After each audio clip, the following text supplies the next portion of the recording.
jéggalu dellu siwaat di leen nuyu ni ngeen jàkkaarloo bi ñu namm waxtaane politique ci pàcc bu njëkk bi beneen pàcc bi dundinu askan wi lay doon ñu am mbégte ànd ci ak ñaari kàngam ci pàcc bu njëkk bi Momar Seyni Ndiaye di éditorialiste journaliste ñu ràññee ko lool Souleymane Jules Diop sunu mbokk taskatu xibaar la donte léegi mi ngi fare it ci wàllu nguur gi kilifa yi yor réew mi li ñuy waxtaanee mooy ñaari tukki yi ñu mujj nemmeeku président de la république def ko benn bi Casamance beneen bi Touba ak xew-xew ba fa amoon ñu ci dellu di ndokkeel di sargal sénégalais yi yëpp samp laaj nag am ñu gisee ni président ndax dafa tàmbali campagne ca Casamance googu mu demoon ni ki ca Touba it ndax ci diine ji rek la yam wala mbir yi rax na politique ñu koy waxtaane tey ji nar ko yaatal niñ leen ko waxee kon balaa ñuy dugg niñ ko tàmm defee ci waxtaan woowu choc de la semaine dafa am loo xam ni dafa wër réseaux sociaux yi ñëpp teg ci seeni bët te muy loo xam ni ñëpp a ko ànd ñaawlu muy image yu apprenti goo xam ni lang ba mu neex ko wàcc jàkkaarloog circulation bi def naka sudul noonu muy loo xam ni incivisme ak indiscipline ci jàngat munu ko weesu naka la ñuy def ba weesu lii nag ak loo xam ni waree su ko def di ko def te dara du la ci fekk surtout xeetu incivisme yi bëri na xëy na ci réew mi waaye mbedd mi moom li ci xew dafa jéggi dayoo jàngat biñ ci njëkk def Charles Faye laay njëkkee moom laa ci gën a yàpp moo tax waaw ñu déglu ko ci choc de la semaine bi ak taxawaayu apprenti bi ñu gis. waaw Der xam nga yow da nga mën a tooñ kii dara wóorulu fi que kii lu muy def ni ak lu ngay gis moom nga xalaat. Charles vidéo la ñu yor xam nga bu ñu yamee ci photo yi pour mu gën a ñaawteef bi la ñu bëgg a wàññi mais vidéo la Charles ñëpp gis nañ ko ñàkkul ba seetaan nga ko ci internet bi nga dëkk ak Facebook bi. di nga ma baa nga wax ma wax de di nga ma baa rek man maay wax. ay ca bismillah nga may ma rek ma commencé par jaale koo xamante ne suñu rakk la. muy Barka ak suma rakk suma xarit doomu ndey Ali Ba. dëgg la. gannaaw bu ñu génnee si loolu ñëw si loo xamante yaa ngi koy woon ni tey li neexul a gis sax. amul benn man daal xale bi pour man mbuus la yor di foo si taliba loolu laa jàpp sama xel loolu la jàpp mënuma yóbbu feneen si dul loolu bu fekkente ne tam am na ñoo xamante ne gis nañ leneen nañ ko prouver benn affaire bi yow xale bi ngay woon sax est-ce que bu tax ma dugal la dama lay bàyyi je te laisse carrément assumer cette photo là et ce que tu vas en dire. Malal bismillah. asalaamaaleykum maa ngi nuyu ñëpp mais en fait moi je suis pas surpris. on est ci Sénégal lañ nekk. dëkku désordre dëkku maa tey dëkku ñi nga xamante ne ñooñu jiite duñu jël seeni responsabilités parce que quand il y a de l'incivisme dans la gestion des ressources d'abord dafay feeñ ci comportement doomu aadama yi kii xëy na mu ngi saw ci tali baaxul du yoon kenn rafetlu ko mais aussi ay nit ñu ngi ci kaw tali bi di jaay marchandise oto yi xejatuñu nit ñi di njëkkante ak et cetera ay cantine ñu ngi leen également teg ci kanamu hôpitaux yi ci kanamu école yi ay atelier menuisier ci kanamu ay maternité état bi ne muut waxu ci dara donc je pense que lii comportement la bi nga xamante ne daf ñuy permettre ñu discuter ci sujet yu demee noonu par rapport ak incivisme bi par rapport ak bordel total bi nekk ci dëkk bi ñu war ci taxaw jël ci ay responsabilités et puis di sanctionner. et puis infrastructure xëy na tamit pour excuser li mu def waaye tamit ñu am infrastructure yoo xam ni quand même ku soxla nekk ci mbedd mi war nga fa mën dem def la nga xam ni mooy li lay suturaal daal Bouba Ndour. waaw may profiter rek aussi di ndokkeel li nga xam ne moo fi mujj ci màggal Touba bi. aussi di profiter d'habitude du may profiter ci antenne bi pour wax waxu kër gi mais aussi di féliciter personnel bi ci liggéey bu am solo bi nga xam ne moom la ñu liggéey fële ca Touba. ñëpp rafetlu ko donc tribune bi moo fi nekk donc ñu leen di féliciter. di jaale aussi Barka Ba suñu frère. vraiment boo xam ne vraiment li ko dal metti na. donc ñuy compatir. di wax aussi que ni bon c'est vrai que photo bi bu existé wul woon wala vidéo bi. dafay changer dara day tax ñu nekk benn dëkk boo xam ne civisme daf fi am pour man ça ne lii représenté wul dara. Pourquoi représenté wul dara parce que mën na nekk prétexte mais le fond du problème il est là ku nekk am nga sa responsabilité mais aussi xam nga boo xoolee photo bi ak fi booy bi di tëbee nga gis que ni car rapide bii mu def chaque jour dina yeb lu mat 500 personnes ak état bii mu nekk. ñooñu seen àddina seen life nekk si kii. ça rime avec le comportement du jeune. non car rapide bi. day rimer ak li waa ji di def. dafa méngoo c'est-à-dire dafa méngoo. donc boo li malal di wax c'est-à-dire que boo gënee creuser responsabilité bi du état rek c'est partagé. c'est-à-dire je pense que waruñu xaar ba lii am xam nga ñun aussi Sénégal day am benn affaire bu ñu découvrir ci internet bi teg ko bi internet amee ba léegi ñu jël problème mu Sénégal yëpp def ko ci alors que à la base c'est pas ça qui est important li ëpp importance mooy xale bi bu juddoo. bay màgg bay toll nii bay def nii lan lañ ko war a jàngal. donc li muy renvoyer dafa bëri. dëgg la saf dem. tuur ndox waaw ak saf toilette dafay am lu muy woo mooy nga am accès ci toilette. ñun ñëpp ay nit lañu rek. dafay fekk nga am accès ci toilette moom laa lay wax car rapide bi proximité toilette ku mu fëggoon sa kër léegi ne la dama bëgg a dem toilette doo ko bàyyi mu dugg sa kër amul fu mu dem peut-être mi ngi liggéey peut-être jeune la boo xam ne warul liggéey peut-être tollul ci âge u liggéey donc dafa bëri ay kii yoo xam ne peut-être que du excuser loolu mais c'est pas le plus important moom mooy je pense qu'il faut pas ñuy fuiner autour de benn image bu mel nii pour jéem a régler le problème du Sénégal. mais bëgguma guddal jël buuba mais seetlu tamit ni góor ñee koy faral def man mosuma. waaw mais non xam nga fu mu ne yow yaa ngi dem ci beneen côté. loolu mais vous êtes quand même très fort. Qu'est-ce qui vous prouve que l'image que vous voyez. Charles vidéo la léegi non pour mu yomb buuba may ma àtte ko. mais vous êtes dangereux. sur ma page Facebook mais vous êtes il y a eu plus de 2500 partages vidéo la. waaw mais li ma la wax comme dafa ñaaw moo tax ñu yam ci photo bi absolument rien sur cette vidéo ne Papis prouve Diaw ce que vous dites. waaw mais man malheureusement. daaneelal kon ma jàll ci Papis parce que Charles tey dafa bëgg indi. ñu discuter sur les sexes. non moom ne c'est sérieux affaire bi c'est sérieux mais li ma bëgg a wax que nii rek li ko wër defe naa suñu réflexion war na mën a weesu. que gis benn image ñëpp nag song ko def ko benn scandale alors que chaque jour nga romb kuy dawal oto di yeb ay nit war a dem toilette taxaw ci mbedd mi def ko chaque jour bi ñu juddoo ba la ñu ko gis lii c'est pas nouveau saa yoo génnee ci mbedd bi di nga gis kenn ku gaare otom dem ci kii parce que moom laa lay wax ni boo waree dem te amoo foo dem saa yi mooy loolu mais buuba nga baal ma kon bii tamit dafa am lu ci rax ngeen baal ma ci kàddu gi mais réewande gi jàkkaarloog circulation bi oto yi di ñëw nii yëpp gis ngeen dafa jàkkaarloog ñoom utul fu mu làqatu sësuwul ci otoom sax ngeen baal mais ceci oto moom laa lay wax nii der li mu def nii du c'est pas moom laa lay wax nii kenn du ne condamné li mu def baax na mais dama la bëgg wax ni bu ñu bëggee toog ci image boobu di ci jéem a wax c'est parce que on passe à côté quoi je pense qu'il y a plus important. Papis en fait man daal pour man li ma gëm mooy un chat il faut l'appeler par son vrai nom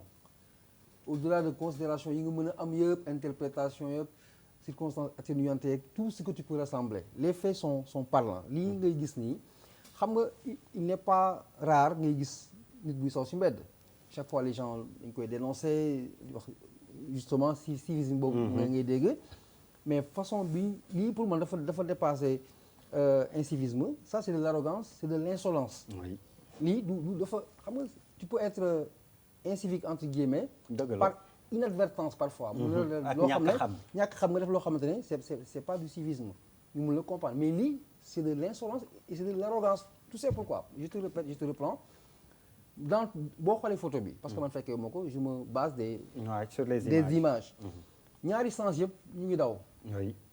c'est que amul benn worma benn sutura bu ci am buy mën a justifier une quelconque explication wala di ko dédouaner voilà donc man si on s'arrête sur les faits c'est de l'arrogance c'est de l'insolence maintenant nag bu ñuy convoquer sa jeunesse dugg dans les analyses la situation du Sénégal régression des mœurs soit absence de valeur et tout ça c'est un autre débat mais le fait en lui-même il est mais caractéristiquement catastrophique. Momar Seyni Ndiaye. waaw li ci am solo gars yi ñi wax nañ ko daf xam nga nataal boo koy xool Souleymane sama rakk ji xam ne ci dara ndax moom taskat xabaar la xam comme man boo koy xool dafa am looy seet maanaam li ñuy wax posture ak attitude maanaam ni mu jëfandikoo taxawe ko ak ni nga xam ne gestes yi nga xam ne moom lay def ci loxo yi mu yor ak tànk yi mu yor boo analyser posture ak attitude Charles kii mënoo bañ wax ne dafay dem day gaanuwaay dama ne mënuloo ko wax amaana non Charles si je peux le dire. waaw dëgg la ma wax la rek Charles may ko mu yeggali s'il te donc plaît. il m'a interpellé. non dama lay wax daal waaw après soo bëggee man fii dama moom ne ku ñu interpellé dinaa la joxaat dama ne bu tontu soo fekkee ne bëggee. yow da nga saytu ni mu posture am ak attitude da nga naan kii day sow wala day waaj a sow xam nga loolu aussi mi ngi ci ndax day waaj a sow wala mi ngi saw saw bi moom ni ko Sall waxee leerul ne leer na kañ dama ne mi ngi nii ndox maa ngi nii ci xëy na suuf peut-être bon boo gisee ndox bi doyen nga baal ma encore une fois pour yaa ngi rafetal a tax teguñu vidéo bi vidéo bi sur ma page man non personnellement damay wax j'ai eu man plus comme de léegi 2500 téléspectateurs yi ñoom image bi li ñuy partages. xool man ci image bi laa mën a commenter effectivement dama ne yow mën nga fekk fii ndox tata parce que tali la xam nga Waaw. donc amuloo firnde bu new ne moo fi def ndox mi xam nga loolu tata bi moom fa lañ ko fekk tali day am tata mais professeur yaa ngi tribunal nag fu mu ne nii yow avocat nga wala ah non mais du loolu mais ah non yaa ngi tribunal daa am ndox bu jóge si kaw di wàcc ci suuf. buuba yow spécialiste image nga war nga xam ni ma lay wax yow war ngaa neex a waxal dama ne boo fekkee ndox xamoon ndox mi moo ko fi def wala fi la ko fekk non d'accord ma de ak yow waaw dëgg la am na bu jógee ci kaw di wàcc ci suuf. waaw photo bi kay dafa leer grand. leer na xoolal photo bu baax. waaw dama ne li nga xam ne moom la gis waaw may ñu àggali rek waaw li nga xam ne moom la gis laa la wax dañu ne day sow wala day waaj a sow wala mu saw ba ba pare pare ñett yooyu moo ci nekk waaw dëgg dafay la gaanuwaay dëgg la wala mu gaanuwaay ba pare wala muy waaj a gaanuwaay ñett yooyu moo ci nekk dégg nga moo tax ba nga xam ne li nga xam ne moom la ñu def ci bopp nit ki aussi loolu mooy dugg ndax bu ñu waxoon ne léegi waa ji day wokkatu da nga naan waa ji day wokkatu ci mbedd bi suñu bindoon ci suuf ne kii kat mi ngi wokkatu bind boobu ñu bind ci suuf moo lay xëcc ne kii day wokkatu boo buñ bindoon ci suuf ne mi ngi gaanuwaay day mel ni kon mi ngi gaanuwaay donc bu fekkee ne vidéo bi ak image bokkul parce que lii image fixe la bu doon vidéo bi c'est en mouvement day di nga gis acteur di nga ko mën a découper moo tax ma wax leen daal bu dee par exemple da nga tegu ci lii rek xëy na mën na am tuuti jiixi jaaxa donte ni mu taxawee nganale tànk yi jël loxo yi teg ko ci kaw tubéyam bi non mais grand amaana xëy na boo ko xoolee ni non ñaawaay bi ñaawaay bi rek a tax ñu éviter dafa ñaaw comprendre nañ li non Charles la njëkk a interpellé balaa may dellu si ñoom ñaar li ñuy wax benn la der wax fa dëgg yàlla ñu nekk fii di perte temps di wax que ni li ngeen gis moom la ñu gis Bouba tu n'animes pas. grand vidéo la image dañ koy analyser s'il te plaît yow xam tu nga n'animes pas bàyyi ñu mënoo toog rek ne nii la te image bi analyser wu doyen dégg nañ comprendre je suis nañ content Charles tu as été interpellé très waaw rapidement kontaan qu'on naa puisse trop ci avancer sa chute parce que ay attitude nga convoqué ak kii Exactement. bu dee urine la dafa am composition chimique c'est pas à nous de dire si c'est de l'urine ou pas composition chimique moo koy wax la deuxième chose c'est que absolument rien ni sur la vidéo ni sur la photo me montre que l'homme prend son appareil pour ne waaw Charles merci beaucoup kooku je dis encore une fois Charles non yow ak man tous les deux nous avons des problèmes de vision. mais dañuy Charles donc d'accord on peut nañ se tromper sur Charles nangul nañ leen ko amul benn problème On a des Bouba, problèmes de très perception. rapidement waaw mais non pour voilà mais balaa mais non dañuy créer benn loi bu bees. non xam nga lu may wax suspension de parole pour 10 minutes pour certains. non kii kañ Charles pour 25 minutes il ne reparle pas waaw il faut qu'on le. mais non mais Papis waxal la grand pour 25 minutes Charles ne reparle monsieur le pas ministre C'est une xam nga nouvelle loi, non c'est-à-dire que nit ñi ngi ñuy seetaan mais wax fa dëgg yàlla ku gis nen ni nen a gi yéen a gis kenn a gis nen yi man gis gisuma ngeen ko loolu de. allez Souleymane Jules Diop et les autorités ont été au passage interpellées monsieur le ministre monsieur le ministre waaw mais xam nga man Souleymane Jules Diop laay mën a wax problème moom ma gën a ndax la pratique des Ouais, rédactions ouais, non voilà non y a pas de problème dina jafe trop ma wax après ñiy wax donc du ma situé wu ci sawlaam du saw saw naag sawul damay génn foofu convoqué anecdote dafa am ku ñëw di ma indil waxtaanu ay chef d'état grand Momar Seyni waxtaanu ay chef d'état laa wax de sous région bi ñu toog di waxtaan ñoom bu ñuy jàng bu ñu nekkee France di jàng ak bu ñu ñëwee Dakar nekk ay fonctionnaire nee nañu bu ñuy jàng France bu ñu gisee nit ku ñuul africain bu solu ba jekk buy dox ñoom du ñu demandé wu ban nationalité la xam nañ ne sénégalais bu ñu déggee ku dégg tubaab di wax tubaab bu set bu rafet bu neex du ñu laajte congolais la am leneen la dañ naan sénégalais bi ñu ñëwee Sénégal nee nañu ñoom jamono yu ñu nekkee Sénégal di fi liggéeyee nekk ay fonctionnaires la plupart ñu ci ëpp ci banque yi fii nee nañu booba Dakar dañ ko doon raxas ak ndox suba teel su ne et naturellement ñoom Ndakaaru bi ñuy wax ak Ndakaaru bi tey du même Ndakaaru bi y a un phénomène d'urbanisation boo xam ne àndut ak urbanité urbanité dañu koy jàng dëgg la dañu choisir 0,2% sunu territoire muy Sénégal ñëpp bëgg fee daje y a 500 000 actifs maanaam nit ñoo xam ne dañu yeewu di xëy Dakar di dem di ñëw ci 500 000 yooyu ñaar yu ne kenn ki jàngul l'école nun daan dem école nu jàngal ñu éducation civique et morale ne ñu lii dee ko def lii di nga ko def lii jomb nga ko lii bañ nga ko mais éducation boobu aussi civique et morale mu ngi doon commencer ci say grand frère ci say rak boo defee naka su dul noonu ñu mbéj la mbaa ñu dóor la mbaa ñu talaata la léeg-léeg sax ci école bi maître bi xam nga donc pour man indéniablement am na loo xam ne ñun sénégalais dafa bokkoon ci lu nekkoon sunu marqueur identitaire sunu marqueur génétique waxuma ne jeex na waaye wàññeeku na lu bari donc jugement boobu autocritique boobu ñu war a def aajowul ci dépendrul ci benn attitude wala benn cliché bu ñu taxawal dañu koy nangu ne moom la ñuy dund depuis pas mal d'années mu am des phénomènes des raisons sociologiques wax nga ko mooy ne que bu ñu ñëwee en ville dañuy dëkk ci ay appartement ñii di fanaan ci ay néeg ñii di fanaan ci ay waañ ñii di fanaan ci ay salle du ñu am fu ñu tuure ndox urbanisation bi préparé wuñu nit ñi pour que comme yeneen dëkk yi parce que loolu moo mën a ànd ak sanction nit ki da nga koy jox ne ko fii boo buggee tuur ndox ñëwal fii ba noppi nga mën koo ne boo tuuree ndox ci tali bi dinaa la alamaan exactement man bi may jàngee France dama doon sonn lool parce que jamonoy sedd ngeen baal ma ci terme bi dama doon soxlu tuur ndox waaye j'étais obligé ma dem ci café yi jënd café man koo naan pour mën a utiliser toile yi loolu ñun ñëpp ba ma demee Canada sama début dama ñëw maa ngi yàkkamti ma gis feu piéton bi muy clignoter nii taxaw ma ne naa gaaw jéggi tali bi rue Sainte-Catherine dama jéggi rek alkaati bi ne ma taxawal jéggi tali laa wax de te booba nee na ñu loxo bi nee na taxawal alkaati bi nee na taxawal génneel say kayit ma ne ko lu xew mu ne ma dama lay alamaan mu alamaan ma ci saa si ma fay ba juróom-ñetti at mosuma koo ñaar oui doo ko defar bon donc pour man lii mënuma juger ci circonstances yi ak situation yi ak li nga xam ne moo yóbbu xale bi ñii xaw nañ koo junj tuuti parce que mën naa nekk sax am na loo xam ne waxuñ ko mën naa nekk ko am feebaru mbàq donc mais dugguma ci loolu dugguma ci loolu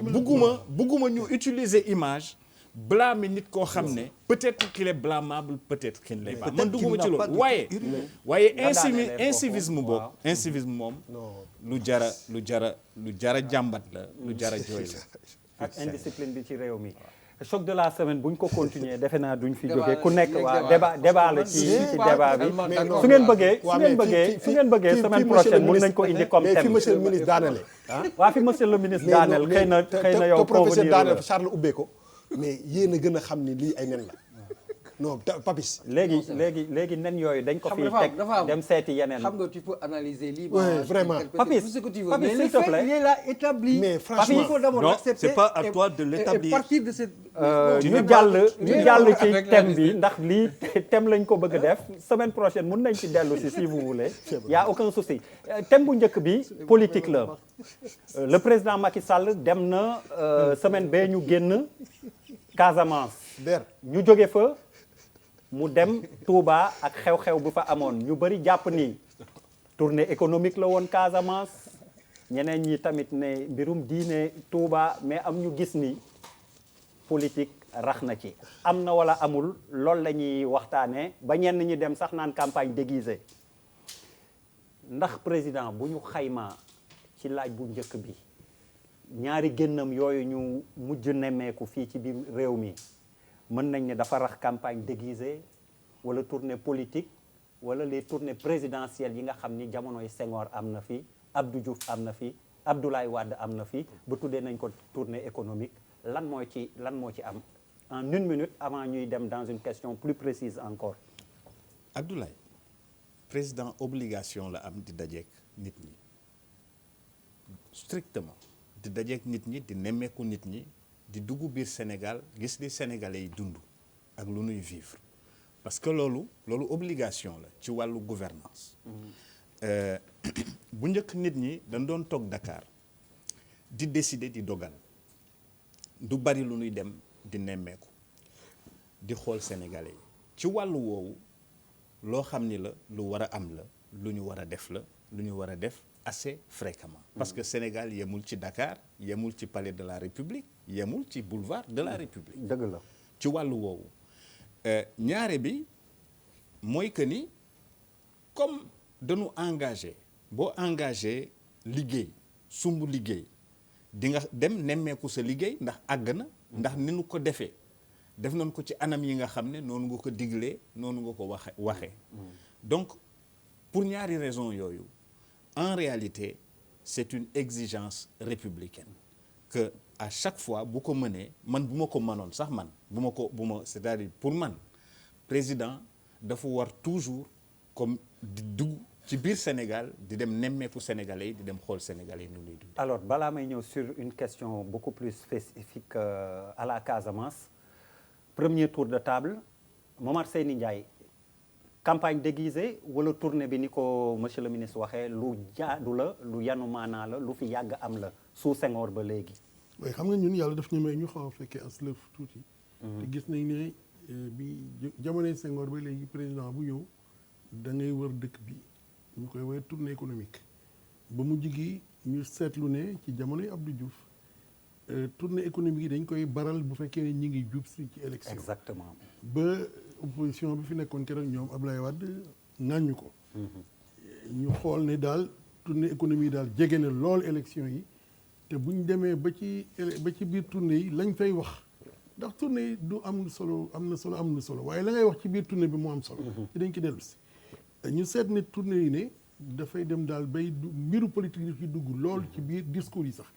waaw ñu ne nag lii moom mënta nekk ñu ne dañuy dugal ci code électoral bi ci loi bi ne léegi bu fekkee ne élection yi jub na ba mu des ñetti semaine def naa ba ma fàttewul kenn dootul def tournée yu mel noonu ndax boo ko defee day mel ni da ngay campagne déguisée maanaam loolu la ñuy wooyee campagne bu làqatu boo xam ne bokkul ak kii waaye tournée économique moom saa su ne président war na ko mun a def li nga xam ne nag moo indi gàkk-gàkk bi ci lii ñu gis ko ci jamonoy Senghor gis ko ci jamonoy Abdou Diouf gis ko ci jamonoy Wade gis ko ci jamonoy Macky Sall mooy politique bi def ci rax maanaam amaana sax bu fekkee ni président xëy na suba gi ak ci ngoon gi dem na nemmeeku bërëb yi nga xam ne newoon na dafay tabax ay projet dañu seetlu ne ci ngoon gi dañuy jël ay transhumants maanaam ñoo xam ne ñi dañu àndoon ak beneen parti bi ñu ñëw def seeni meeting ñu nekk ñun bàyyi beddeeku nañu fii jëm ci président beddeeku na fii jëm ci président ñu seet ne tamit li nga xam ne mi ngi koy def dugg ci këru diine yi waxtaan ak ñoom am lu ñu jëflante ak ñoom génn wax ko ñu kii dafa xaw a bari ba nga xam ni président sax dafay sonn ba nga xam ne daanaka sax ñi nga xam ne ku ma sa ànd ak président tournée politique économique day dem ba 4 heures du matin 5 heures loolu daf naa loolu la ngaay di ŋaañ lii nga xam ne mooy tournée économique yi nga xam ne nag dañ ciy débauché ay transhumants di ci jullee ko ay nit ñëw politique ko wax dëgg loolu daal moo ci xaw a indi gàkk-gàkk te loolu bu dañoon amaana dina nekk tournée économique rek. voilà que Charles bu ma déggee Momar Seyni Ndiaye affaire yi rax na. da ngaa def maanaam politique économique bi ngay jël dindi. bàyyi tournée ba yokk sa politique. muy tournée politique kon yow tournée politique nga jàpp. waaw xam nga nag tournée économique c'est un concept senghorien Senghor moo ko fi indi. te bu ñu xoolee bu baax président nu mu àndal ñu bëri jamono yi Senghor xam nañ ko. te bu ñu xoolee calendrier des tournées entre griffes économiques. dafay jege élection. mais 2004 daaw rek. daaw au mois de mars il y avait les tournées économiques. on avait quoi on n'avait pas les législatives voilà. 2016. conseil des ministres. conseil décentralisé délocalisé non je parle de tournée économique. oui tournée économique laay wax xam nga c'est-à-dire rapprochement tournée économique yi ak campagne avec les rendez-vous électoraux là muy législatif wala présidentiel c'est assez clair, ça renvoie des choses assez claires man bon maintenant mon vrai problème du loolu c'est quoi l'incidence de lu mu tuddee des tournées économiques sur l'économie dinañ ko laaj léegi. parce que boo may nee tournée économique moi j'attends des portes ouvertes j'attends des journées de réflexion économique et ainsi de suite loo xamante ne ce ne sont que des programmes économiques parce que c'est quoi le rôle finalement da ngay def tournée économique pour mesurer ton secteur primaire boo xamante ne mu ngi tirer sa PIB pour nga yow wala sa croissance pour nga mën a gën a exporter. Charles yaa ngi déflorer deuxième question bi nga may ma foofu kon. donc moi je dis. ndax dinaa ci dellu si waat ndax dinañu wax président dégg nañ ko Casamance mais 450 milliards def na ko fa par exemple. en Casamance. oui c'est le président lui-même qui l'a dit. nañ ci dikkaat tout de suite ba may ma yeggali ak suma tour de table balaa may fàtte Malal. affaire bi du tournée politique meeting la meeting c'est-à-dire meeting la parce que il s'agit d'un meeting parce que tout simplement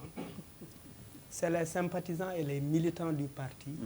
qui sont mobilisés avec le contribuable sénégalais ñu neexal leen fay ay bus ñu déplacer leen am na sax ñuy jógee ba Guédiawaye pour fekke ji benn événement politique bu war a am Saint-Louis donc nous qui habitons les quartiers populaires dañ koy gis tout le temps et les gens sont mobilisés à coût de 2500 pratique yooyu nag yaakaaroon nañ ni bu Macky ñëwee ça va faire de la rupture parce que quand même rupture la ñu Macky jaay ci bi muy campagne en 2012 ñu yaakaar ni ndaw la moom après indépendance la war na doxe beneen xeetu xalaat militants yi dañ leen di mobiliser les services publics sont mobilisés la police et puis zone yi ñuy demoon nañ fa te pourtant ci moment yi ñuy waxtaan ak askan wi duñu leen wax ni liñ leen digoon li tax jotuñ cee def nangam ak nangam li fii ak fii la sooxe et je pense que quand on respecte un peuple dañu war tout le temps di wax ni lii def naa ko lii defuma ko parce que gàllankoor nangam ak nangam laa ci am lu tolloog 100 millions dinañ ko ci dépenser boo xoolee les frais d'hôtel le gasoil et cetera nga xool yooyu yëpp loolu yaakaaroon naa li ñuy woowee tey entrepreneuriat rapide mënoon na ko subventionner dimbali ay ndawu Casamance les victimes des mines dimbali ay ndaw yi nga xamante ne ñu ngi Touba exode rural bi yaatu na donc je pense que war nañu mën a am yeneen gis-gis yu bëri. dégg nañ sa gis-gis kon moom jàpp na ni meeting la monsieur le ministre dina ci dikk Bouba. waaw mais en fait man damay dama koy jëlale sax au-delà de régime bi wala parti bi wala président bi lan mooy tax nit ñuy politique ak nan lañu gisee politique parce que man dama ne tout le temps que ni nit bi quel que soit poste bi nga occupé ngay nekk président wala ngay nekk ministre dañ lay fay da nga am pour liggéey man bu ma xëyee damay liggéey si yow boo xëyee da ngay liggéey si liggéey boobu ñun ñoo la ko sant di la fay boo ko defee def nga li la war boo ko deful def nga li la war defoo li la war mais li je pense qu'il faut ñu convoquer en général lan la politiciens yi di incarner boo jëlee PUDC par exemple non par exemple c'est monsieur PUDC xamal loo ciy wax non mais parce que PUDC dafa am présence bu mag bu mu am ci tournée boobu exactement hasard nga invité exactement mu ñëw voilà mais li ma bëgg a wax moom mooy que responsabilité bi ñu jox nit ki mooy mu liggéey mais dafa mel dama la jox responsabilité ba pare et te ñoom ñëpp moment bi may liggéey maa ngi la naan joxaat ma beneen de xam nga c'est comme si te pare goobee non pare loolu warul impliqué lii ñëw avenir bi man maa war a seet après li nga liggéey ndax doy na ma mais moment bi nga koy liggéey waroo convoquer un peu sa avenir bi may am ak yow comprendre nga fu may waxee est-ce que par exemple bu politiciens yi ñooy bu ñi nga xam ne ñoo nekk ci régime président ministre ñu war a liggéey ci ay projet nañ ci liggéey yem ci mais boo seetee tout ce qui tourne autour de li ñuy def moom mooy ëllëg ñu ngi liggéey de joxaat leen ko affaire te loolu c'est à partir de pour man bu gars yi prêter serment bu ñu leen falee ba ñu prêter serment ba wàcce loxo bi dugg ci oto bi fa la campagne bi di commencer ba kii parce que xoola c'est vrai que xoola pas bu ñu teg dafay mel ni dañ leen war a récompenser alors que ñun dañ leen di fay pour ñu liggéey je pense que loolu il faut ñu arrêter foofu boo demee tournée économique ñun ñuy toog ci kër yi di seetaan ñu mën a gis que ni vraiment Je suis d'accord. dañ la sant liggéey yaa ngi koy Dëgg def la. et ça s'arrête là maintenant comment je dois te juger wala lu ma lay kiiwee si man la dépendre mais moment boobu lañ lay teg pression que président boo commencé pour ñoom boo tegee benn kii première pierre rek da nga war a am beneen mandat quoi donc la définition même du politicien je pense que lii affaire bi daf koy moom. Papis Diaw man ñaari taxaw laa ci taxaw. rapidement damay déparé ci déjà concept tournée économique boobu ñu wax qui est parti de Senghor. mais contenu bi boo ko xoolee ba léegi nii c'est la même chose c'est-à-dire des choses essentiellement politiques. économiques mais c'était un raccourci une dénomination wala benn appellation ñu tuddee ko tournée économique li ci biir loo ci gis économique politique moo ci gën a fës li ci doy waar mooy doyen mu ngi koy suscité léegi boo xoolee li ce qu'ils appellent tournée économique bi mooy tribune transhumants yi dañuy confirmer les transhumances le président day représenter son bilan. Ils font des inaugurations et ils font encore des promesses en perspective. Donc il y a rien d'économique dans cette histoire. benn aspect boo xamante ne tamit c'est une légitimité parce que la fonction du président elle est elle-même politique un peu. Éminemment même. Éminemment politique donc Oui. tu peux pas refuser à un président de profiter d'une tribune jaay sa politique son programme et tout et li koy gën a renforcer sur le plan juridique il n'est écrit nulle part dans la constitution que président bi amul droit boobu donc jéggiwul jalgatiwul li ñu koy waxee article charte yi charte réew mi donc c'est des choses collées maintenant ce qui est important li si gën a am importance pour man parce que ça va se faire président bi lay jël prérogative yi mu am di ko utiliser et c'est de bonne guerre c'est les populations ñoo war a pour man xam nga nit buy dafay am koy faral di wax goroom lu tëb day cëppi rek ça veut dire que rien ne peut se faire sans le peuple parce que même si tu veux faire une tournée économique politique noo ko mën tuddee malal mu ngi koy rappeler 2500 yi ñu rassemble les gens s'ils sont pas intéressés il peut pas y avoir de meeting pour qu'il y ait meeting il faut au moins 10 personnes si les gens ne viennent pas c'est pas la peine je veux dire par là que mu économique mu politique mu social ce qui est essentiel pour man aujourd'hui c'est que les Sénégalais ñu am yeewute xool lan moo opportun lan moo important président bi nag moom à la kulli alin kenn mënu ko tere def li nga xamante ni moom moo ko fi teg pour defaraat son mandat redorer son blason et puis s'attirer le maximum de sympathie pour conserver son pouvoir c'est très légitime. Souleymane Jules Diop plusieurs interpellations nag lan nga ñu wax par exemple pour ñu bañ ko sor ko Casamance lan nga ñu mën a wax pour nous convaincre que c'était pas politique c'est économique. damay rafetlu waxtaan bi parce que démocratie rek moo mën a permettre li ak qualité intervention yi parce que bu ñu ñëwee fii aussi c'est parce que ku ne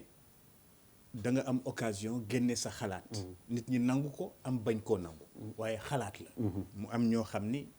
fii yëpp respect rek laa am ci seen qualité argumentaire ak seen qualité analyse nun Cap Skirring la ñu wàcc Cap Skirring la ñu wàcc lu tax nu wàcc Cap Skirring Cap Skirring rek moo am piste bu gudd bu mën a wàcce avion président bi nu fa wàcce waa Casamance waa Oussouye ñoo wax président ne gëj nañ koo gis président bala muy tukki dafay woo ministre yi ñu toog mu laaj ku ci ne département bi nga yor lan ngay liggéey ak fan la toll ndax pare na ndax parewul donc ministre yi ci seen bopp dañuy concurrence pour gaaw a pare pour fexe ba président xam ne pare nañu mu inaugurer lu ñu def toute la tournée économie rek la ñu waxuñu leneen bi ñu demee Oussouye dañu poser première pierre ENO espace numérique ouvert Oussouye nu jóge fa waxtu la nu fa def nu dem Ziguinchor bi nu demee Ziguinchor nu ngi lancer Promoville programme plus de 100 milliards yoo xam ni Ziguinchor daf ci am wàllu wu am solo ay kilomètres de route ci dëkk bi ñu jóge fa ñu poser première pierre marché Tilène bu Ziguinchor bi lakkoon 1,5 milliard d'investissement commencé nañu liggéey bi nu jóge fa nu inauguré route nationale 6 bi nga xam ne c'est 360 kilomètres dafay dem ba Vélingara économie nu jóge fa nu dem Kolda nu def fa loo xam ne dañu inauguré espace numérique ouvert bu Kolda économie nu jóge fa nu dem CFA bi nu fa demee nu ngi c'est pour le domaine agricole communautaire de CFA nga xam ne day employer des centaines de jeunes c'est pour la production agricole économie nu jóge fa nu dem boucle du Kalounaay def nañu boucle Sédhiou def nañu file Bignona def nañu boucle du Boudjé nu ngi wax boucle du Fogné ay boucle pourquoi ay boucle parce que bu nu ko ubbee fruits ak légumes ak horticulture en général ak production agricole yu ne ci Casamance nga xam ne da daan yàqu di nëb dañuy fexe ba mu ñëw Bignona nga xam ne AGETIP dañ fa defar unité boo xam ne transformation de fruits et légumes lay def destiné à l'exportation bi ñu fa jógee ñu ñëw Bignona place Émile Badiane ñu lancé programme bi nga xam ne mooy programme d'urgence de développement communautaire ñu commencé par la distribution de 115 machines de transformation post-agricole waaye léegi lii ma leen wax économie la wala du économie léegi non léegi ma laaj leen léegi ma laajte mën na am li ngeen wax dëgg la Ablaye Der benn question rek léegi man tukki naa bon je suis impliqué directement ci tukki bi parce que événement bu gën a mag man maa ko organisé mooy PUDC mooy l'événement phare bi nga xam ne moom la ñu organisé foofu et c'était important pour nous pour la Casamance pour économie Casamance parce que Casamance 30 années de conflit daf ko delloo ginnaaw léegi man tournée bi yëpp au fait bu ñuy wax politique aujourd'hui Emmanuel Macron mu ngi dem visiter à partir de dimanche mu ngi dem visiter 6 départements en France visite économique la ko tuddee ci États-Unis nga xam ne moom mooy ci sunu xalaat ci sunu njàng ak fu mu toll l'un des modèles ki xam na ko Boubacar l'un des modèles démocratiques les plus achevés président bi da actuellement mu ngi ci tournée lu ñuy wooyee midterm campaign nga xam ne mi-mandat mu ngi ci tournée ci ay dëkk ak i dëkk bu mu dem ay militants am ñoo koy tàccu mais au fait c'est une particularité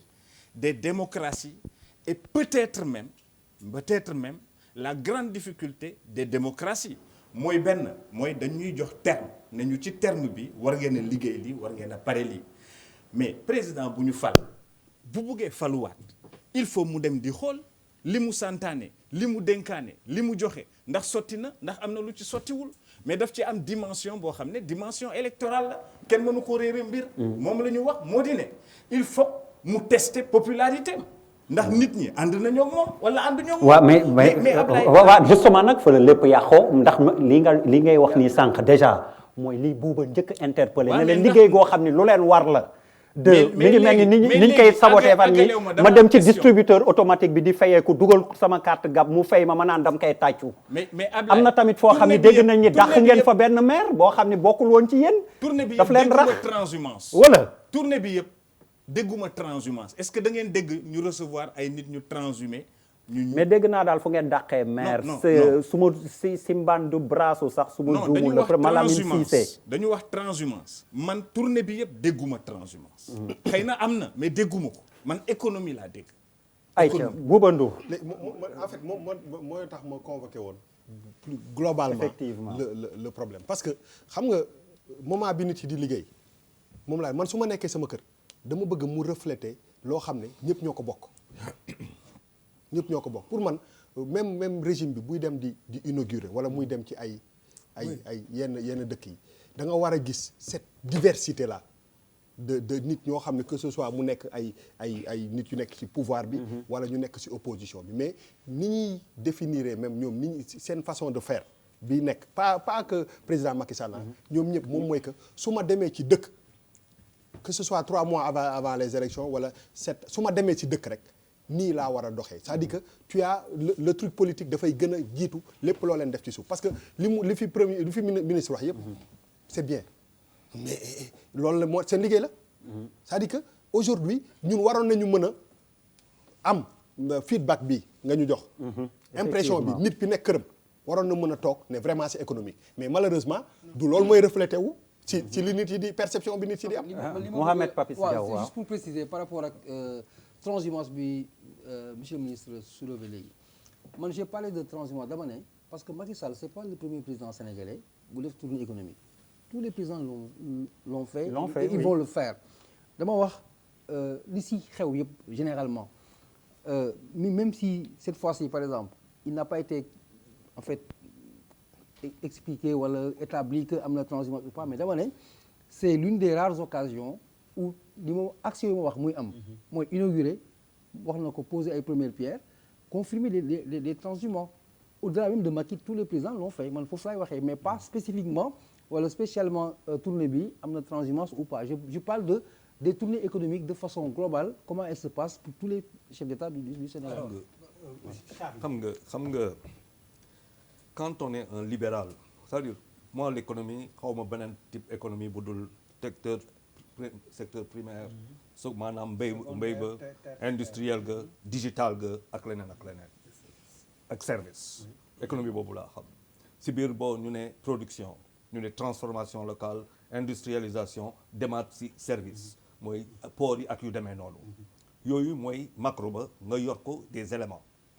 nga ne da ngay def ay tournées je peux le comprendre le rendez-vous boo xamante ni moom lañu jàpp ak élection yi kooku doy na xel il est évident qu'un président de la République boo xamante ne tu as un unique mandat de 7 ans ou quelque chose comme ça la perspective politique et économique c'est totalement différent xëy na ñun loolu moo ñu gën a sonal lu ñu gën a jàpp tey man je dis bu ñu defee suñu tournée économique inauguration ay yu demee noonu kooku c'est un cadrage boo xamante ni c'est des investissements publics de l'ordre de peut-être 20% pris sur le budget national que l'on fait dont les incidences et les impacts ne sont pas à court moyen terme dañu waxante dëgg c'est quelque chose sur 15 ans sur 20 ans parce qu'on ne travaille pas pour les générations contemporaines on travaille pour les générations à futur donc le véritable problème que nous avons aujourd'hui il devient politique il ne devient pas économique bu ñu toogee tey ñu xool par rapport à la compétitivité sur sous-région bu ñu toog am ñaari dëkk wala ñetti dëkk yoo xamante ne ñu ngi ñuy teg pression yu doy waar am na fii ñu ngi koy dund waaw loolu je n'ai pas de réponse économique sur ces questions-là c'est-à-dire qu'aujourd'hui moi le faisceau de questions yu may am di am ay attentes de réponse damay je reste sur ma faim maintenant lu ma bëggoon wax c'est vrai que bu ñu xoolee bu baax aujourd'hui on sent que l'agriculture tire l'économie et de manière plus considérable par rapport aux années précédentes il y a des efforts qui sont faits mais malheureusement duñ ko dégg duñ ko wax et ça c'est un autre problème alors que pour moi justement le président dans ses tournées économiques c'est une vitrine mooy maanaam le brand national brand damay jaay Sénégal choose Sénégal nous sommes beaucoup de pays africains des choses comme ça mais de choose Sénégal donc tournée économique choose Casamance tournée économique choose Linguère yu demee noonu par rapport à des richesses locales et des politiques. comme ci Casamance lañ toll nga baal ma dégg pont Émile Badiane dégguma ngeen waxu defaraat. si dañ koy defaraat dañuy defar bu bees. waaw kon ma nekk seen porte-parole ci ndax loo xam ni la pont bi gis nañ état bi mu nekk. c'est très dangereux ñu continuer bàyyi. citoyens yi di ko emprunter. mais nañuy fay impôt aussi. oui bien sûr Momar Seyni Ndiaye peut-être. tey par hasard sax dama lire benn contribution un confrère que je salue au passage il a parlé de parce que il faut reconnaître que région boobu yi dafa am spécificité ak la fa xew nee na les militaires ont gagné la guerre maintenant il s'agit pour les politiques de gagner la paix est-ce que c'est justement pas le moment de levier économique bi ñuy wax wàññi seen politique bi et de gagner la paix donc par l'économie bi ñu doon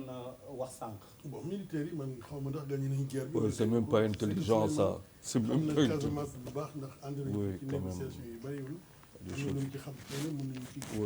li ma mën a xam daal mooy Casamance am na ay jafe-jafe yoo xam ni. xëy na waroon na mën a nekk itteelu tournée économique yi. ndax boo jëlee. dëkk gox bu mel ni Casamance au passage dinaa la wax ni président ba mu demee Ziguinchor am na waa Kër Balde yu beddeeku dem seet fekki ko. loolu bu dul transhumance xamul nu mu tudd. donc ak ñeneen ñoo xam ni jóge nañ aussi mais je pense que loolu yàgg nañ ko fi gis. Casamance dafa am benn lu fa am mooy mine antipersonnel. am na temps yi passé jamono yi weesu benn rapport bu génn Souleymane dégg nga ñu ne boo jëlee Casamance région Casamance daanaka nga xaaj ko ñetteel bi maanaam 30% yi ay mine antipersonnel ñoo fa nekk. xëy na amaane am na ci zone yoo xam ni MFDC nee nañu fii bu fi kenn ñëw ba foofu ba léegi kenn ñëmewu faa dem ba ñu xaymaa li nga xam ni moom la ñu soxla pour dindi mine antipersonnel yi nga xam ni jigéen ñi dem ci toolu kii dañ ciy dem xale yi ndaw yi dañ ciy gaañu militaire dañ ciy dal te mine antipersonnel yi gouvernement Sénégal armée Sénégal ak MFDC ñoo ko fa def parce que nit ñi dañ naan rek MFDC la mais gouvernement Sénégal am na lu mu fa def ci wàllu mine xam nga Boubacar ñaata la ñuy soxla pour dindi mine antipersonnel yi 4 milliards xanaa 4 milliards kay foo ko mën a def tey jii nga xam ne boo ko defoon foofu tey wax dëgg neex yàlla ñu sécuriser zone bi génne mine antipersonnel yi xëy na développement bi dina mën a gaaw waaye mënuloo comprendre mënuloo nangu ne boo jëlee Casamance ñetteelu xaaj bi yëpp daanaka boo fay dem doo fa ànd ak sa teeyu bakkan ma dellu ci li Souleymane wax ci wàllu tournée Macron ak Trump ñoom bu ñuy dem tournée Macron du ànd ak gàngoor moom day jël avion benn oto la kenn du ko recevoir amul joxe t-shirt amul togg añ amul fecc amul sabar amul dara day dem seet li nga xam ni moo gën a jàmp ci dëkk ba maanaam ñu ne fii usines yi doxuñu mu dem fa ne fii kat usines yi doxuñu xëy na lii ban incidence la am ci région bi mu seet ay naka la ñuy mën a fexe ba indi fa ay saafara ba loolu dox mu bàyyi ba jimmi jamono mu dellu siwaat seet mbay mi fii nag da ngay def tournée rek jël baabandoo yëpp mobiliser nit ñi oto yeeg essence yeeg yëpp loolu mooy problème bi Trump fi muy dem nii actuellement mais dañu nekk ci élection te Trump parti républicain mooy lay campagnal te parti républicain buy dem ci seen budget de campagne la ñuy jël ci la ñuy wut seen i oto loué ci seen i avion ñemewul Trump jël oto présidence administration di ko yóbbu foofu xalaatu ko Macron bu doon dem tey jii partem en marche xalaatul tey jii élection européenne yi ñëw mu jël oto gouvernement bi di ko yóbbu foofu di politique donc daf ci am benn éthique maanaam ci nit ñuy doxalee yëpp kenn weddiwul ni président lu am na lu mu liggéey Casamance loolu kenn mënu ko weddi wax dëgg neex yàlla am na fa lu bari loo xam ni def nañ ko fa lu war a mën a fës ci bët yi mais dafa am nu ñu koy fësalee te fësal bi day dem ba finalement li ko lal ëmb loolu sax mooy yóbbu ndax root nit ñi def guddi nga xam ni président daanaka sax du ñu nelaw boog président man Macky mosuma ànd ak moom ci àll bi noonu mais président yi ma daan fekk du ñu nelaw guddi ndax guddi dañuy xëy suba ba ngoon bu ñu jógee tournée yi def yi nga wax ci di recevoir ba 4 heures du matin ba nga xam ne dootoo mën a dara donc wax dëgg neex yàlla daal affaire de tournée économie yi war nañ ko woyofal Casamance la fay soxla di soxla mooy tey jii fexe ba jàmm am la fay soxla mooy dindi mine antipersonnel yi ab loo fa mën a jëmbat te dindi woon mine antipersonnel yi rivières yi toolu ceeb yi suqalikuwaat mbay mi doxat mais loolu mun nañ ci am yaakaar bi ñu jàngee Salif Sadio déclaration bi mu mujj def Salif Sadio bu mu ko li yàgg na ko wax Salif Sadio stratégie la kii xam ne li may wax Salif Sadio boo déggee ne woote na jàmm fii ak ñetti weer di nga dégg ne am na beneen attentat dafay nelawal gouvernement yi da leen di nelawal mel ni ñu naan damay indi jàmm ba nga defoon ni jàmm am na mu xëy sub rek am fu mu dóor loolu lay demee donc waaw exactement man bu may wax foofu laa ko xalaatee dama ne man mi yàlla dafa def tey ji xëy na yàlla boolañ ci plateau maak Souleymane yàgg nañu ànd di couvrir négociation gouvernement MFDC saa yu ñu demee ñu wax jàmm Salif Sadio mosoo koo gis ci réunion bu ñu toog mu ne damay bëgg jàmm du ñëw mukk day yónnee mais monsieur le ministre donc li ci nekk daal ci may daanee la mooy tournée yi war nañ ko xoolaat woyofal ko wàññi dépense yi seet yi nga xam ni moom mooy soxla yi Casamance wala Kédougou wala feneen ñu pointé ko indi fa ay saafara ni ko Bouba di waxee dafa am virgule bu am importance bu mu dugal avec Salif Sadio li nga wax Charles effectivement est-ce qu'il ne faut pas le prendre au mot il faut le prendre au mot ça veut dire et que man beneen considération bu ma mën a wax excuse-moi grand beneen considération bu ma mën a wax un rebelle entre guillemets bu pare oui non je veux dire bu pare bon je parle en général bu pare négocier c'est parce que c'est justement la il énième se fois. sent Mais c'est en la position de énième fois. faiblesse. Oui, mais bon, c'est la énième fois. ça veut dire aussi grand moment. bi li yàgg na ko wax. Charles Faye, s'il te plaît, grand moment Charles Faye. dafa am. Mais l'objet de la Oui, discussion- mais c'est Non, une, pas- c'est, non, c'est non, une, mais c'est une, c'est c'est pas une digression, Salif mais Sadio. s'il te plaît, Oui. Malal, tu peux nous permettre, Mais quand ce même, qu'on c'est juge pas- important Non, mais exactement, du Salif Sadio quand même. de Non, faire du Salif une Sadio. Et je petite, suis d'accord avec toi. digression Quand même. pour Du revenir à Salif Sadio. l'essentiel. te Casamance dafa am loo xamante tam dama fa bokk. te ci la dafa am bokk loo xamante c'est un mënuñu ko aspect développer. important Non, du non, problème mënuñu ko développer noonu dont on parle. parce que le vrai problème de la Casamance on le connaît donc du fii lañ koy régler man pour man lu mu tudd am na loo wax nag dépenses yi au contraire les tournées là y aurait pas de dépenses nit ñi duñ gis xaalis c'est là que moi je pense que le côté avantageux de ces tournées là dañuy dépenser nit ñi gis xaalis parce que sinon duñ ko gis. xaalis ban njëriñ la. Si dans la consommation day dem dans la consommation le principe de la croissance c'est la consommation qui donne ça c'est-à-dire qu'aujourd'hui et c'est ça peut-être que le président Wade avait indi fii te nit ñi peut-être comprendre ñu ko tey boo demee Casamance je ne sais pas combien tey adepte de non je suis un libéral ça veut dire xam nga un pouvoir xam nga DER ñun xamuñu sax lu ñuy def mais on a voté pour un libéral xam nga luy libéral tu penses qu'il est là tu penses C'est relatif. non bon c'est relatif mais il est libéral c'est moi je connais ci parti boobu la jóge il se réclame ba léegi de ñoom même si à c'est un l'origine libéral social mais. bon mais à l'origine moi daal Momar Seyni à l'origine peut-être issu du PDS parti les libéraux et tout man loolu laa mos a jàpp si ñoom peut-être que maintenant ce sont des keynésiens ça c'est autre chose voilà ce sont des keynésiens maintenant lu ma xam Charles oui pour daaneel waaw yow kay bàyyi ma wax dama la ne lu am solo mooy que bu demee yóbbu xaalis moi j'aimerais savoir quand il va dans les tournées quand chaque tournée économique nous coûte combien c'est pas seulement que ça coûte parce que ça coûte aux contribuables c'est quand même eux qui paient cette tournée mais beneen côté boo xamante ne pour man am na avantage mooy que ça retourne aux contribuables d'une certaine manière parce que cette redistribution monétaire permet tout simplement d'alimenter un marché local. Oui, Ah si. Momar Seyni n'est pas très d'accord. C'est-à-dire bu ñu respecter Casamance respecter yeneen réew yi. waaw Je pense que quand Ah, je même parle pas de développement. Oui, non, Waxuma je développement. pense qu'en fait oui c'est bon à affaire préciser. li koy doxal ça doit pas attendre une tournée. pour Moi, que je parle pour que pas. xaalis bi mën a circuler. Oui, loolu dëgg la. il faut que ñu mettre en place ay mbir yu structurant parce que depuis boobu quand même parce que jusque-là on sent que ça ne marche pas en Casamance on sent que ça ne marche pas au on sait Fouta. pourquoi. Les jeunes ne travaillent pas. dëkk bi 70% de jeunes la il ne faut pas qu'on oublie. Et que dans le processus comme ni mu ko waxee. une tournée économique elle doit être axée fenn kese. mooy il y a des acquis nañ ko teg fële mooy li baax. li baaxul ñan ñoo ci am xam-xam wax leen ñu lan moo tax. qu'est-ce qui est problématique ici. Pourquoi tel secteur marchait et ne marche plus. Qu'est-ce qu'il faut améliorer dans tel ou tel autre secteur. Qu'est-ce qu'on va faire du vin de palme qu'est-ce qu'on va faire diwtiir bi naka lañ koy wax qu'est-ce qu'on doit faire pour retenir les jeunes de Casamance pour ñu toog seen biir dëkk ah liggéey fa am fa ndam bañ a tenter immigration clandestine. mais man dafa am ñaari côté. Bouba balaa may waaw, parce que- revenir au ministre il a été plusieurs fois voilà interpellé. waaw parce que en fait li xew Casamance. ci tournée bi. waaw buñ ko seetaanoo duñ ko gis. oui. donc loolu mooy convoqué fësal bi. la façon dont on traite même L'information.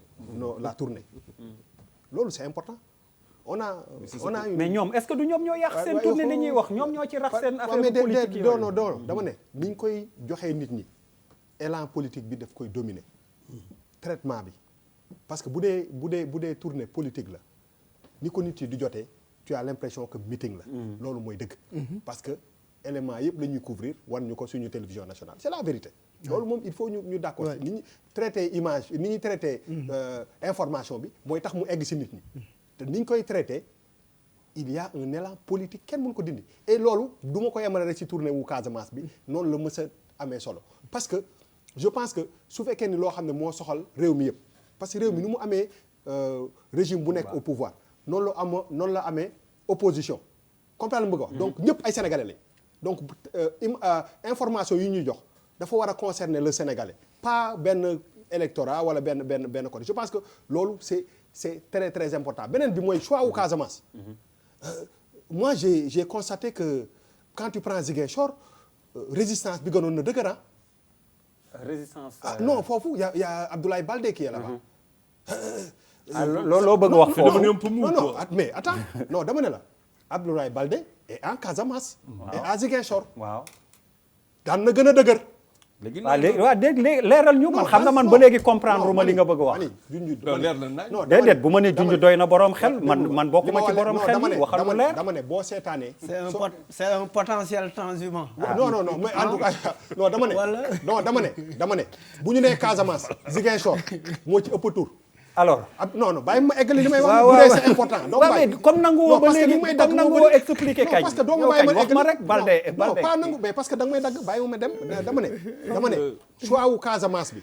ah. c'est pas gratuit. c'est pas gratuit parce que li ñu constaté woon ci at yële passé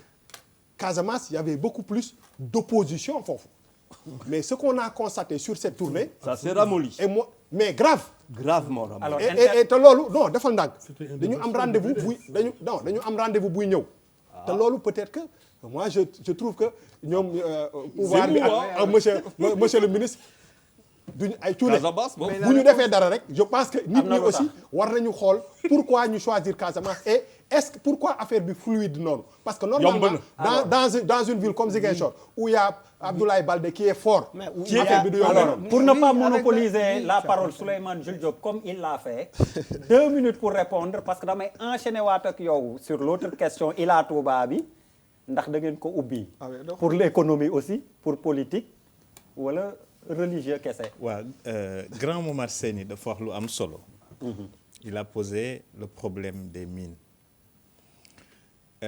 am na jéego yu mag yoo xam ne def nañu ko. ci wàllu aar sunu soldaar ñu su nga xam ne bu ñu ko fàtte. sunuy rakk la et mën naa ne sax sunuy doom parce que ay xale yu am 18 ans ñoo fa ne. alors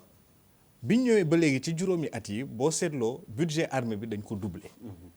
parce que dañu am ay enjeux sécurité yoo xam ne du rek Casamance. danoo xam ne li xew ci sous-région bi mën nañoo dem rax foofu dugg fa. indi fa beneen forme. rébellion. boo gisee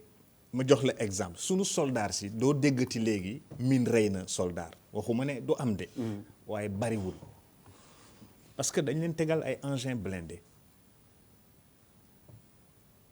yoo xam ne bu explosé yi tamit dina am dommage ci oto bi mais du rey nit parce que dañu leen jox ku dem Ziguinchor dañu joxe instruction ne ku nekk Ziguinchor il faut nga am gilet pare-balles ak casque-clou par exemple. léegi problème civil yi ñi nga xam ne pratiquement ñoom ñooy les principales victimes des mines. am na jafe-jafe yoo xam ne am nañu ko parce que Casamance da ngay xëcc bi tànk. nga dissuader nga xëcc bi tànk ne kaay leen ñu waxtaan tànku kaay leen ñu waxtaan boobu comme nu nu ko waxee léeg-léeg dina am lu ko fakkatal léeg-léeg dina am lu ko gàllankoor waaye moo di par exemple ñu dem ba ci biir gaañi nañu waaw ñun bu ngeen ñëwee bu ngeen dindee fii mine yi nga xam ne bu ngeen ko jéggee rek boom ñu kon da ngeen ñuy boom par exemple waaye def nañ ci avancement yu gën a mag du ma wax fii révéler ay secret mais ñu ngi waxtaan ak ñëpp parce que li nga xam ne moom mooy mesure bu am solo bi nga xam ne nguur gi jël na ko président jël na ko mooy benn ne mandat d'arrêt yi ñu defoon dañ koy bàyyi parce que mënuñoo waxtaan ak Casamance yi ne ñii dañ leen di def mandat d'arrêt buñ buggee waxtaan duñ mën a ñëw mu ne ubbi naa waxtaan wi ak ñëpp ñaari bi mu ne bañatuma sax ñu dem waxtaani bitim réew wala waa bitim réew bokk ci loolu moo tax yenn congrégation italienne yi ñu ñëw bokk ci ñetteel bi ñu impliqué dëkk yu nga xam ne en réalité xam nañ ne buñ ñu coopéré wul ak ñoom saafara problème bi dina jafe bokk na ci waa Gambie bokk na ci waa Guinée-Bissau ñetteel bi ñu xeex li nga xam ne moom mooy l'économie souterraine bi nga xam ne moom mooy dundal rébellion bokk na ci affaire bois bi moo tax tournée président xamul tax mu am solo dañ doon toog ba 4 heures du matin di recevoir xam nga ñu doon recevoir par exemple ñu mujjee recevoir ñu guddee foofu les exploitants du bois parce que président dafa ne léegi bois bi je suis intransigeant ñu ñu bàyyi ñëw dagg ne bi. président na nga yolomal tuuti xaw a bàyyi tuuti parce que ñun moom la ñuy jël di yatt di jaay pour touristes yeeg yooyu donc discussion yu mel noonu la ñuy am waaw noix d'acajou bi waaw toll na jamono joo xam ni kenn mënu ko woon a dem laal. waa Guinée Bissau sax ñoo daan dugg Sénégal jël noix d'acajou bi waaw. dem Guinée Bissau nu ñu def dañu régler problème navigabilité bi jël 47 milliards gas géej gi pour bateau yi di mën a ñëw guddi di dem bëccëg balisage ñaari bi ñu ne port bi def nañ fa 23 milliards pour que ñu agrandir ko pour que cargo yu mag yi nga xam ne mooy ñëw di jël si conteneurs yi ñu mën koo jël laata nag nuy régler problème bi mu wax parce que problème yi mine yi tant que réglé wuñu ko du ñu régler le problème économique de la Casamance man dem naa ci ay zones yoo xam ne 98 ay jibi jot mais oto daaw fa dem oto daawul dem jibi jot 95 xaw ma 96 ci élection locale yi kenn organisé wul élection locale jibi jot aujourd'hui ñu ngi def un retour de souveraineté ay gox yoo xam ni Sénégal newu fa woon loolooy dëgg ñu ngi fay dellu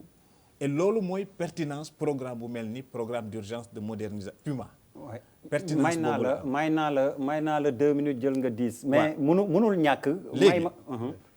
daaneelal rek parce que la dernière question avant ñuy jël deuxième partie bi yegsi nañ ci waaw mais non parce que dañ ma interpellé le choix de la Casamance par exemple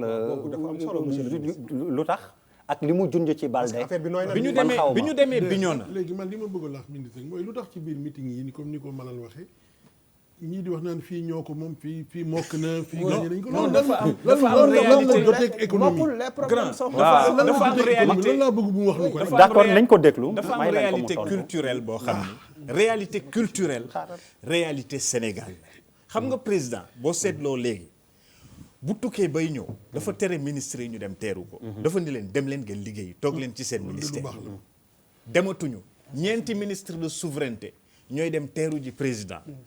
dafa wax ne léegi buy tukki bu benn ministre taxawaalu foofu na ministre yi nga xam ne ñooy ministre de souveraineté du ñëpp sax ministre de la défense premier ministre ministre de l'intérieur ñu dem gunge ko ministre des affaires étrangères bu fi nekkee ñu dem gunge ko loolu xel mën na ko bu ñuy tukki président bu muy dem ni Ziguinchor yóbbul benn ministre ñun suñu avion bu ñu yóbbu Air Sénégal la ñu demee man ak premier ministre ak Aly Ngouille Ndiaye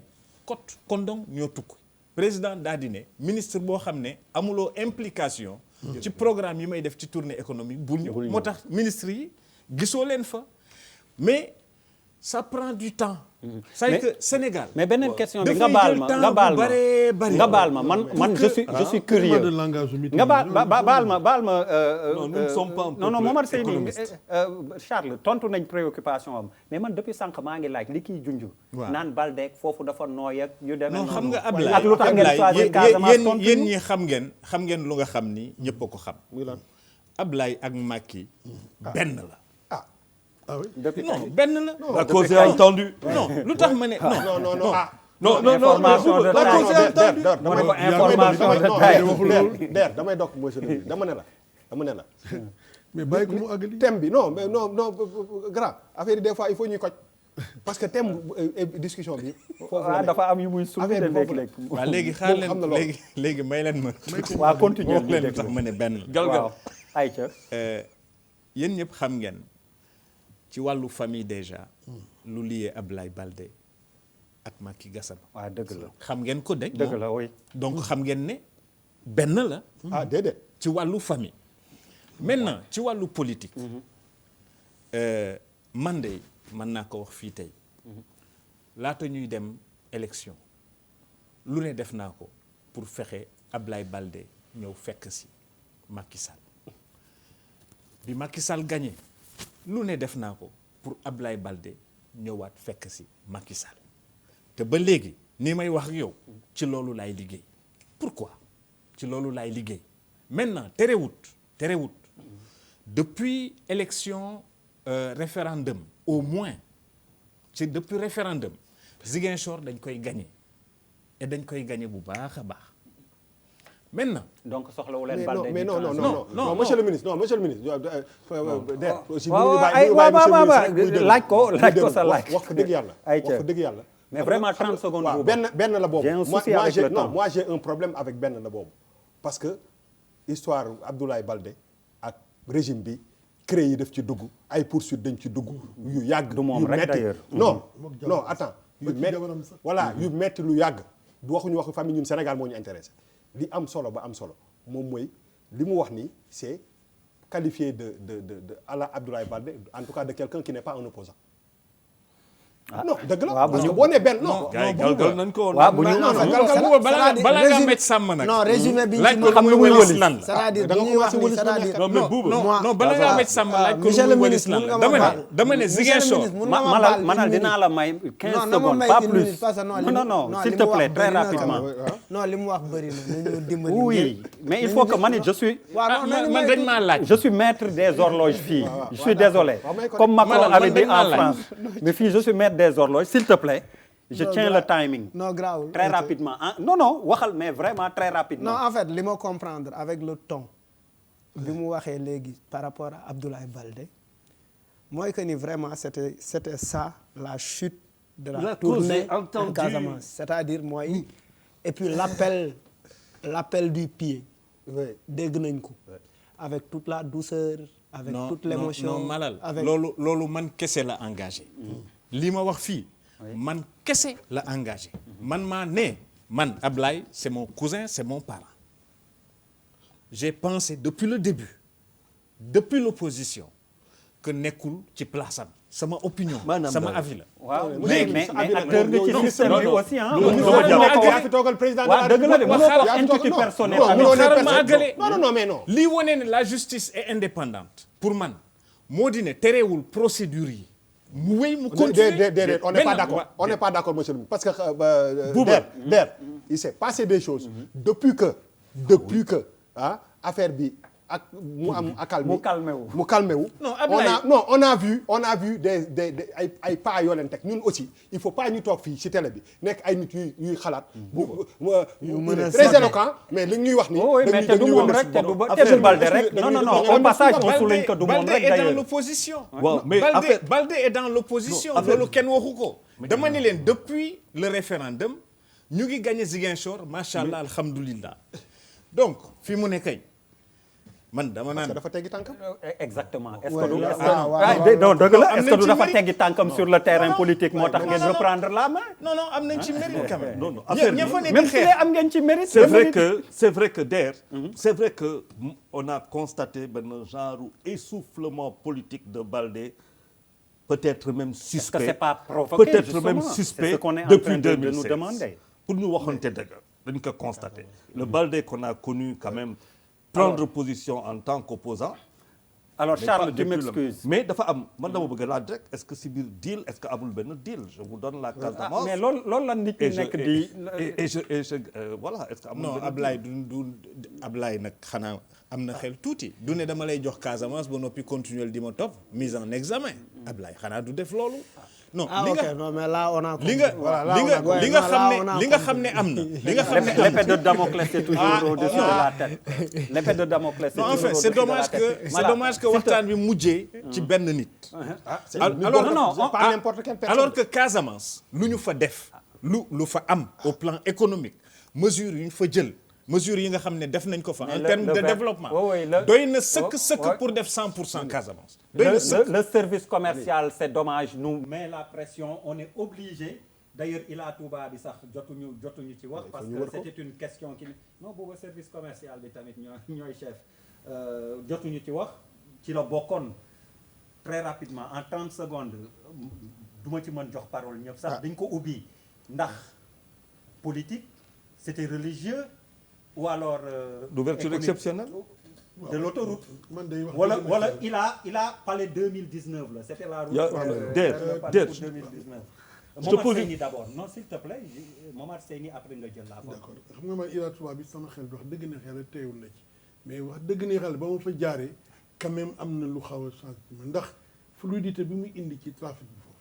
ak yoon wi neex bi yoon wi neex même biir Touba am na yoon yu bari ñu fa defar ba nga xam ne xëy na am na lu mu yokk daal vraiment ci 30 secondes loolu moom seetlu naa ko daal. non lii kañ résumé na le non Der donc du ma la jox nga wax. Der je cherche du temps. am nga ba tu as un rapport qui me dit combien de ñaata oto ñoo fa jaar am nga rapport bi. je n'ai pas encore le rapport. Tu sais combien de milliards ça fait